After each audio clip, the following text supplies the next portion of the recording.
All India Muslim personal law board के president मौलाना खालिद सैफुल्लाह साहब ने भी और बुजुर्गों ने सब ने इस वक्त का जो सिचुएशन है और उस सिचुएशन का क्या इम्पैक्ट पड़ सकता है इसके ऊपर रोशनी डाली है। मुझे कुछ कहने की ज़रूरत नहीं थी, लेकिन हुक्म हुआ है तो मैं दो बातें कहना चाहता हूँ। एक तो ये कि इंडिया का जुडिशियल सिस्टम ये इसके ऊपर बहुत बड़ा क्वेश्चन मार्क आ गया है। जिस तरह वन साइडेड तरीके से यकतरफा तौर पर जाते जाते इसी से समझा जा सकता है फिर उनको इनामात भी मिल जाएंगे।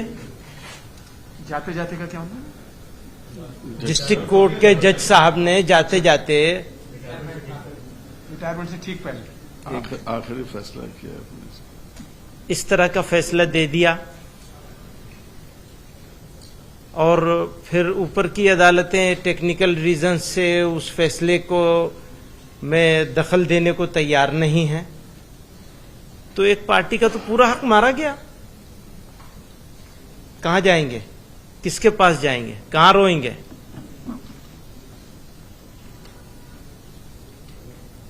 तो आप लोगों को इसीलिए बुलाया है, तकलीफ दी है। और जब अभी यहाँ भी मुल्क में हाँ बताइए, प्रेस क्लब वाले कहते हैं कि नहीं इस सब्जेक्ट के ऊपर आप बात नहीं कर सकते, तो कौन से सब्जेक्ट पे हम बात करेंगे?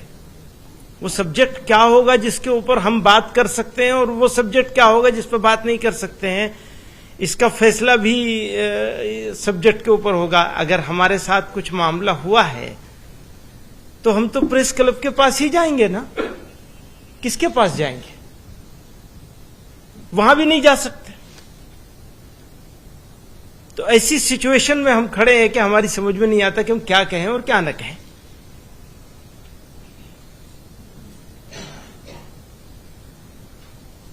तो जैसा कि और सब लोगों ने कही वो बात, मैं उसको सबको दोहराना नहीं चाहता हूं, लेकिन उन सारी बातों के साथ इत्तेफाक करते हुए ये कहना चाहता हूं कि बात इस हद तक ना बढ़नी चाहिए जो खराबी की तरफ चली जाए। खराब नहीं होने देना चाहिए। मुल्क को बड़ी तकलीफों से, बड़ी कुर्बानियों से, बड़ी जिद्दोजहद से आज़ाद कराया गया है और इस मुल्क को बनाना, बसाना, आगे बढ़ाना, लेके आगे चलना हम सब लोगों का साझा जिम्मेदारी है। उस साझा जिम्मेदारी में अभी हम लोग तो भारी हैं, बल्कि अगर ये कहा जाए तो बिल्कुल गलत नहीं होगा कि दुश्मन है, दुश्मनों जैसा सुलूक किया जा रहा है, डिमोनाइज कर दिया, बदनाम कर दिया, रुसवा कर दिया है, मुंह दिखाने के काबिल नहीं है, ऐसा कर दिया, बना दिया है। उसमें आप लोगों का भी कुछ न कुछ हाथ है, सारा ना सही, तो शिकायत तो आपसे भी होगी। तो इंसाफ और इंसाफ के तकाजे, इसको बाकी रखना सबकी जिम्मेदारी है। लाठी और भैंस नहीं होनी चाहिए, जिसकी लाठी उसकी भैंस, ये नहीं होना चाहिए। ये जंगल राज है, याद रखिएगा। लाठी और भैंस का कानून अगर चलेगा तो लाठी हाथ बदलती है, इसको ध्यान रखिएगा। तो अच्छा करना है और मिलजुल के करना है, यही कहना चाहते हैं। बहुत बहुत शुक्रिया।